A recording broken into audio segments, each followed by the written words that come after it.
Hello, welcome back. तो आज की इस वीडियो में हम देखेंगे जो आपका तीसरा चैप्टर है, वैल्यूज़ एंड डेटा टाइप्स, उसके एमसीक्यू।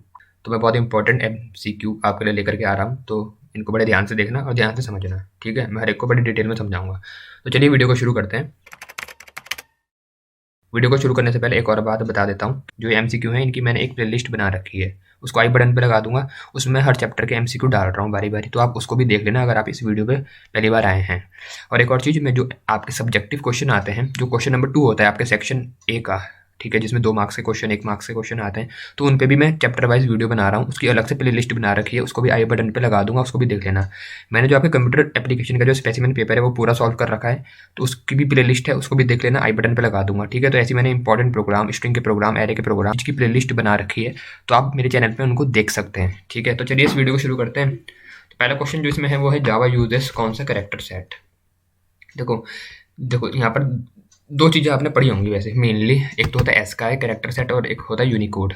तो जो एस्काई होता है ना, उसमें 128 कैरेक्टर आते हैं, जो कि बहुत ही कम है, बहुत लिमिटेड है। तो इसलिए ये सारी लैंग्वेज को कवर नहीं कर पाता, मेनली ये इंग्लिश को ही कवर करता है। जबकि जो यूनिकोड है, इसमें लगभग 1.5 लाख तक के कैरेक्टर इसमें आ जाते हैं। तो और लगभग ये ऑलमोस्ट सभी लैंग्वेजेस को कवर करता है, जैसे हिंदी होगी, मलयालम होगी, तमिल होगी, सबको। तो जावा इस यूनिकोड को फॉलो करती है, ठीक है। आ रही बात समझ में? तो इसका सही ऑप्शन है सी। दूसरा क्वेश्चन है, एसकाई स्टैंड्स फॉर, इसकी फुल फॉर्म क्या है? इसकी फुल फॉर्म है American standard code for information interchange. तो इसका सही आंसर है बी, ठीक है। अमेरिकन नहीं, बी नहीं, ए, ठीक है। American standard code for information interchange, ठीक है। तो ए है इसका सही आंसर। अब तीसरा बोला है इसने, एसकाई इज कितने बिट का कोड है? देखो भाई, ये 7 बिट का कोड होता है, ये आप याद रखना, एस्काई, ठीक है। और एक होता है एक्सटेंडेड एस्काई, ठीक है। अभी यहाँ पर क्वेश्चन आएगा, ये रहा एक्सटेंडेड एस्काई। तो ये एक्सटेंडेड है क्योंकि मतलब ये एस्काई तो इसमें होगा ही होगा, लेकिन उसका थोड़ा एक्सटेंडेड वर्जन है, तो ये 8 बिट का होगा। बस ये अंतर याद रखना, कितना एस्काई 7 बिट का होता है और एक्सटेंडेड वाला 8 बिट का होता है। कभी कभी ये भी पूछ लेते हैं कि एस्काई कैरेक्टर सेट में कितने कैरेक्टर आते हैं। तो देखो, बिट बोलेगा तो 7 बिट का है, लेकिन अगर कैरेक्टर की बात करें तो कैरेक्टर निकालने का देखो रटना नहीं है। सिर्फ आपको क्या करना है, जो भी ये बिट है इनको 2 की पावर में लिख दो। टू कितनी हो गई? 2 की पावर 7 कैरेक्टर। अब अगर इसको मैं सॉल्व करूँ तो कितना आंसर आता है? 2 की पावर 7 निकाल के देख लेना, 128 आता है। तो मतलब एस्काई की मदद से मैं 128 कैरेक्टर इसमें मतलब होते हैं, ठीक है। या एस्काई की मदद से मैं 128 कैरेक्टर को रिप्रेजेंट कर सकते हैं। जबकि एक्सटेंडेड एस्काई की अगर बात करूँ, जो एक्सटेंडेड वाला वर्जन है इसका, उसमें 2 की पावर 8 हो जाएगा। तो कितने कैरेक्टर हुए? 256, ठीक है। 256 कैरेक्टर होंगे इसमें। अब यहाँ पर आ जाते हैं थर्ड क्वेश्चन है, जो एस्काई इज कितना बिट का कोड है। तो ये इसका सही आंसर क्या है? सी, 7 बिट सेट्स ऑफ कोड्स, ठीक है। एक्सटेंडेड स्काई का पूछ रहा है तो वो 8 बिट का होता है, ये तो आपको बता दिया मैंने। पांचवा क्वेश्चन है, पांचवें में बोला है, the smallest individual component in a program is called. सबसे छोटा इंडिविजुअल कंपोनेंट प्रोग्राम में क्या होता है? देखो, जैसे बायोलॉजी में हमने पढ़ा कि सेल होता है ना सबसे स्मॉलेस्ट बॉडी का इंडिविजुअल कंपोनेंट, वैसे ही यहाँ पर जावा के प्रोग्राम की बात करें या किसी भी लैंग्वेज की बात करें, जो टोकन होता है ये सबसे स्मॉलेस्ट इंडिविजुअल कंपोनेंट होता है प्रोग्राम का, ठीक है। इससे इससे छोटे पार्ट में हम अपने प्रोग्राम को डिवाइड नहीं कर सकते, कहने का मतलब ये है। तो टोकन है इसका सही आंसर, ठीक है। और जो तुम्हें ये दिखा रखे हैं कीवर्ड आइडेंटिफायर, ये टोकन की कैटेगरी है, ठीक है ना। वो हम आगे भी मैं आपको बताऊंगा इसमें कितने टाइप होते हैं, क्या क्या होते हैं, ठीक है, टोकन्स में, वो भी इंपॉर्टेंट है। तो बोले विच of the following is not a token. चलो आ ही गया, तो यहाँ पर देख ही लेते हैं। तो अगर टोकन्स की बात करें तो पहले आपको ये पता होना चाहिए, जो टोकन्स होते हैं ना हमारे, कितनी इसकी कैटेगरी होती है, ठीक है। तो टोकन्स की 5 होती है कैटेगरी। एक तो हो गया कीवर्ड, ठीक है, एक होता है कीवर्ड, तो कीवर्ड्स टोकन में ही आएगा। दूसरा होता है इसमें आइडेंटिफायर। आइडेंटिफायर आइडेंटिफायर वो चीज़ें होती है, जैसे हम किसी क्लास का नाम रखते हैं, किसी वेरिएबल का नाम, तो इन सबको हम आइडेंटिफायर बोलते हैं। जो चीज़ आइडेंटिफाई करने के लिए हम यूज़ करते हैं, जैसे किसी का नाम हो गया, हमने मेथड का नेम रखा तो आइडेंटिफायर है, क्लास का नाम रखा आइडेंटिफायर है, वेरिएबल का नाम रखा आइडेंटिफायर है। कीवर्ड तो आपका पता ही, रिजर्व्ड वर्ड होते हैं जिनका कुछ स्पेशल मीनिंग होता है। जैसे वाइल एक कीवर्ड है, इससे जैसे वाइल दिखेगा जावा के कंपाइलर को, वो समझ जाएगा कि यहाँ पर एक लूप लगा रखा है, वाइल लूप। ऐसे फॉर है, ब्रेक, कंटिन्यू, ये बहुत सारे कीवर्ड है जावा में, ठीक है। तो दो तो ये हो गए। तीसरा टोकन होता है हमारा, बताओ तीसरा क्या होगा? लिटरल होते हैं तीसरे, ठीक है। लिटरल, या फिर इसको हम और करके कांस्टेंट भी बोल देते हैं, कांस्टेंट। लिटरल मतलब जैसे स्ट्रिंग लिटरल, मतलब स्ट्रिंग में कोई, जैसे मैंने लिख दिया ऐसे string S equal to hello, तो यहाँ हम बोलेंगे जो हेलो है ये स्ट्रिंग लिटरल है, मतलब मैंने जो वैल्यू असाइन करी है उसको एस वाले वेरिएबल को, जो स्ट्रिंग का एस वेरिएबल है, तो ये जो वैल्यू दे रहा हूँ हेलो, ये एक इसको बोलते हैं लिटरल या कांस्टेंट, मतलब ये हेलो चेंज नहीं होगा, भले एस में कुछ और वैल्यू डाल दूँ तो वो नई वैल्यू उसमें आ जाएगी, लेकिन हेलो तो हेलो ही रहेगा, ऐसा नहीं कि हेलो कुछ और बन जाएगा, ठीक है। अब अगर लिटरल की बात करें तो लिटरल भी कई टाइप के होते हैं, ठीक है। न्यूमेरिक होता है, नॉन न्यूमेरिक होता है, बूलियन टाइप का, नल टाइप का, मतलब जैसे इंटीजर टाइप का मान लो कोई, जैसे मैंने ऐसे लिख दिया इंट ए इक्वल टू 5, तो जो ये 5 है ये भी एक लिटरल है, कांस्टेंट है, लेकिन ये इंटीजर टाइप का है। ऐसे ही मैंने लिख दिया boolean B equal to false, तो ये फॉल्स क्या है, ये बुलियन टाइप का लिटरल है। आ रही बात समझ में? तो ये भी कई टाइप के होते हैं, बस आपको मतलब ये पता होना चाहिए कि टोकन में ये लिटरल होता है और इस तरीके का हो सकता है। लिटरल के बाद अगर आगे आए तो अगला वाला होगा पंक्चुएटर, पंक्चुएटर्स, या फिर इसको कई सेपरेटर भी बोलते हैं, सेपरेटर्स, ठीक है। तो सेपरेटर्स मतलब जो सेपरेट करने में काम आएंगे, जैसे क्या हो सकते हैं, सेपरेट करने के लिए हम किन किन का यूज़ करते हैं, अगर मैं एग्जांपल की बात करूँ इसमें, तो जैसे सेमी कॉलन हो गया, कॉमा का भी यूज़ कर देते हैं, जैसे कभी मल्टीपल वेरिएबल डिक्लेयर करते हैं एक ही लाइन में, तो कॉमा से इनको सेपरेट करते हैं, ठीक है। और क्या है, कर्ली ब्रैकेट हो गए, इनका भी हम किसी की बॉडी बताने के लिए यूज़ करते हैं। और इसके अलावा किसी और चीज़ का हमने यूज़ किया है, हमने एरे के टाइम पे स्क्वायर ब्रैकेट का भी यूज़ किया है, ये भी हो जाते हैं, ठीक है। हम ये डॉट या पीरियड इसका भी यूज़ करते हैं, जो डॉट ऑपरेटर होता है, जैसे कोई ऑब्जेक्ट किसी मेथड को अगर कॉल करता है तो हम डॉट लगा के उस मेथड का नाम लिखते हैं, पहले ऑब्जेक्ट फिर डॉट फिर मेथड का नाम, तो ये सब सेपरेटर की कैटेगरी में आते हैं।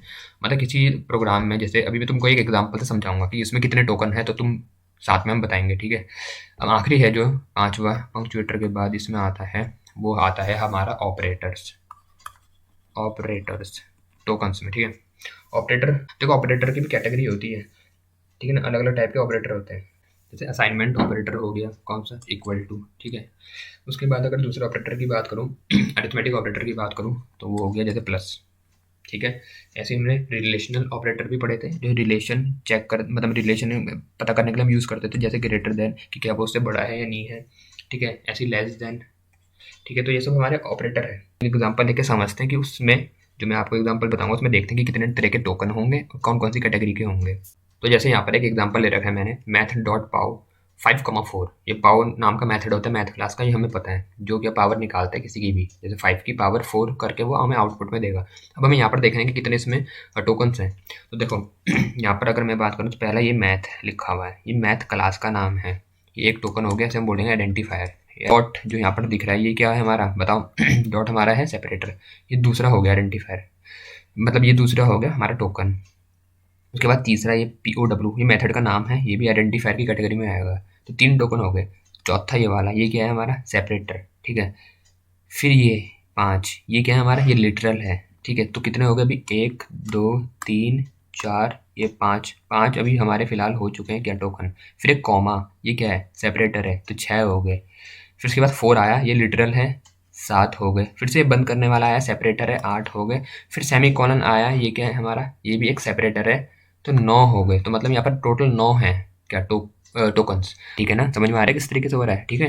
तो इसमें एक ICSE का प्रीवियस ईयर का क्वेश्चन भी आ रखा था, मैं उसे भी लेकर के आऊँगा, तो उसको मैं सब्जेक्टिव वाली वीडियो में लेकर के आऊँगा, जिसमें मैं सब्जेक्टिव क्वेश्चंस आपको कराऊंगा इस चैप्टर के, ठीक है। तो चलो यहाँ पर देखते हैं अगला question, which of the following is not a token, इसमें तो कौन सा टोकन नहीं है, तो प्रोसीजर है जो टोकन नहीं है। आगे बढ़ते हैं, विच of the following is a keyword, कौन सा कीवर्ड है, तो बताओ भाई कौन सा कीवर्ड होगा। कीवर्ड कौन से होते हैं, जो रिजर्व वर्ड होते हैं, जिनको हम नॉर्मली यूज़ नहीं कर सकते वेरिएबल के नाम में या क्लास के नाम में, इस चीज़ों में हम यूज़ नहीं कर सकते, तो कौन सा है, तो ब्रेक एक कीवर्ड है, ठीक है। अब विच of the following is not a legal identifier, कौन सा लीगल आइडेंटिफायर नहीं है। देखो आइडेंटिफायर को लिखने के भी कुछ रूल्स होते हैं, कि वो किसी डिजिट से स्टार्ट नहीं हो सकता, उसमें बीच में कोई स्पेस नहीं आ सकता, ठीक है। तो कुछ रूल है उसके, उनको पढ़ लेना आप, और टाइम मिलेगा तो मैं एक वीडियो बना दूंगा उन पर, शायद मैंने बना भी रखी होगी, मुझे ढूंढनी पड़ेगी, मिल जाएगी तो आई बटन पे लगा दूंगा। तो उसमें बोला कौन सा लीगल आइडेंटिफायर नहीं है, तो देखो आइडेंटिफायर मतलब किसी वेरिएबल का नाम या किसी क्लास का नाम, तो हम उनको इससे अंडरस्कोर से स्टार्ट कर सकते हैं, उसको हम डॉलर से भी स्टार्ट कर सकते हैं, ये 2 चीज़ें हैं, इनको याद रखना, लेकिन उसको डिजिट से स्टार्ट नहीं कर सकते। तो यहाँ पर 10th क्लास लिखा है, लेकिन डिजिट से स्टार्ट हो रहा है, तो ये लीगल आइडेंटिफायर नहीं है। Which of the following is the default value of float data type. देखो फ्लोट डेटा टाइप की जो डिफॉल्ट वैल्यू होती है वो होती है 0.0 एफ भी लगता है आगे। अब वो छोटा एफ भी लगा सकते हो तुम, कैपिटल एफ भी लगा सकते हो, लेकिन एफ लगेगा। देखो कारण ये है खाली 0.0 को अगर हम लिखते हैं तो इसको वो बाय डिफॉल्ट जावा मानता है डबल टाइप का, तो इसलिए हम बताने के लिए, क्योंकि फ्लोट और डबल दोनों डेटा टाइप का हम यूज़ कर सकते हैं पॉइंट वाली वैल्यू को स्टोर करने के लिए। तो अगर फ्लोट टाइप का है तो हम उसके आगे स्मॉल में एफ या कैपिटल में एफ लिख देते हैं, ठीक है। ऐसे डबल के लिए भी कोई लिखना चाहे तो लिख सकता है स्मॉल डी या कैपिटल डी, ठीक है। ऐसी कईयों की भी डिफॉल्ट वैल्यू होती है, तुम्हें पता होनी चाहिए। जैसे इंटीजर की 0 होती है, ठीक है, स्ट्रिंग की नल होती है, बुलियन की फॉल्स होती है, तो ये याद रखना। आगे बढ़ते हैं 10वें क्वेश्चन पे। विच of the following is the default value of Boolean data type. तो बुलियन की कौन सी डिफॉल्ट है? फॉल्स, ये होती है इसकी default value. Which of the following is an invalid integer. कौन सा इनवैलिड इंटीजर है? देखो यहाँ बीच में इसने स्पेस मार रखा है, तो भाई ऐसा कोई इंटीजर मतलब हम नहीं बना सकते जिसके बीच में स्पेस हो, ठीक है। तो सी है इनवैलिड, बाकी तो सारे वैलिड हैं। इंटीजर में ये सब हम डाल सकते हैं, तो सब इंटीजर ही है, ठीक है। 12th वाले पे आते हैं। विच of the following is not a character literal. इसमें से कौन सा करेक्टर का लिटरल नहीं है? देखो पहली चीज जो करेक्टर होता है हमारा, उसको हम सिंगल इन्वर्टेड कॉमा के अंदर रखते हैं, तो ये एन करेक्टर का लिटरल है। अब ये लिखा है यहाँ पर, ये जो सिंगल इन्वर्टेड कॉमा के अंदर है, लेकिन ये बैक स्लैश एन लिखा है। देखो बैक स्लैश एन, कुछ इनको हम बोलते हैं स्केप सीक्वेंस, ठीक है। ये कुछ जावा में है, इन पे मैं अलग से वीडियो बना दूंगा। और वैसे भी अभी मैं यहाँ पर आपको समझा देता हूँ। जो स्केप सीक्वेंस होते हैं ना, इनका कुछ स्पेशल काम होता है, ऐसा समझ लो।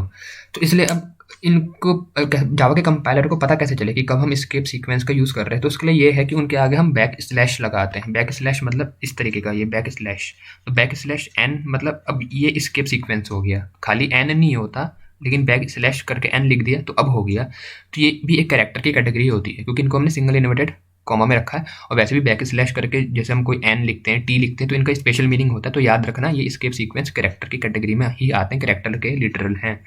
तो इसमें बोला कि कौन सा कैरेक्टर का लिटरल नहीं है, तो यहाँ पर ये नहीं है, क्योंकि डबल इन्वर्टेड कॉमा में रखा हुआ है, इसको डबल इन्वर्टेड कोट्स के अंदर रखा हुआ है एन को, और डबल इन्वर्टेड कोट्स के अंदर स्ट्रिंग का लिटरल होता है, ना कि कैरेक्टर का। इसका एक क्वेश्चन आ रखा है आईसीएसई के प्रीवियस ईयर में, मैं उसे सब्जेक्टिव वाले में लेकर के आ जाऊँगा, उसको देख लेना वहाँ पर। यहाँ बोला which of the following punctuator is the statement terminator in Java. कौन सा वाला हम यूज़ करते हैं स्टेटमेंट को टर्मिनेट करने के लिए? तो हम अभी तक किसका यूज़ करते आ रहे हैं स्टेटमेंट को टर्मिनेट करने के लिए? किससे एंड होते हैं हमारे जावा के स्टेटमेंट? हम सेमी कॉलन का यूज़ करते हैं ना, तो सेमी कॉलन इसका सही आंसर है। Which of the following is not a primitive data type in Java. कौन सा प्रिमिटिव डेटा टाइप नहीं है? तो प्रिमिटिव 8 ही है जावा में, पता होंगे आपको। कौन सा? बाइट, शॉर्ट, इंट, लॉन्ग, फिर कौन सा? फ्लोट, डबल, कैर, बुलियन, ठीक है। तो ये 8 ही होते हैं, इसके अलावा जो भी होगा वो प्रिमिटिव नहीं होगा। तो विच of the following is not a primitive, तो यहाँ पर क्लास ही है ऐसा जो हमें हमारे 8 के बाहर दिख रहा है। बुलियन भी होता है, शॉर्ट भी होता है, फ्लोट भी होता है, primitive. What is the size of a long data type in Java. देखो भाई जो ये लॉन्ग डेटा टाइप होता है ना हमारा, इसका साइज होता है 64 बिट, ठीक है। अब इस पे मैंने वीडियो बना रखी है कि तुम किस तरीके से याद रखोगे हर एक का साइज, ठीक है। तो मैं आई बटन पे लगा दूंगा, मैं यहाँ पर नहीं बता रहा उसे, क्योंकि वरना ये वीडियो बहुत बड़ी हो जाएगी। तो आई बटन पे लगा रखी है, आप देख लेना वहाँ पर। लेकिन जो इसका सही आंसर है वो होता है 64 बिट, ठीक है। लॉन्ग का साइज होता है 64 बिट। आगे बढ़ते हैं 16 क्वेश्चन पे आते हैं। 16 क्वेश्चन में बोला है what is the size of a boolean data type in Java. Boolean data type का साइज क्या होता है जावा में? तो बुलियन का टाइप देखो, अब दो चीज़ों पे ध्यान देना। कभी कभी आंसर बिट में भी पूछा जा सकता है, बिट में, बिट्स में या बाइट में, दोनों में अंतर होता है। एक बाइट 8 बिट के बराबर होती है, एक बाइट में 8 बिट आ जाती है, ठीक है। अरे बात समझ में? एक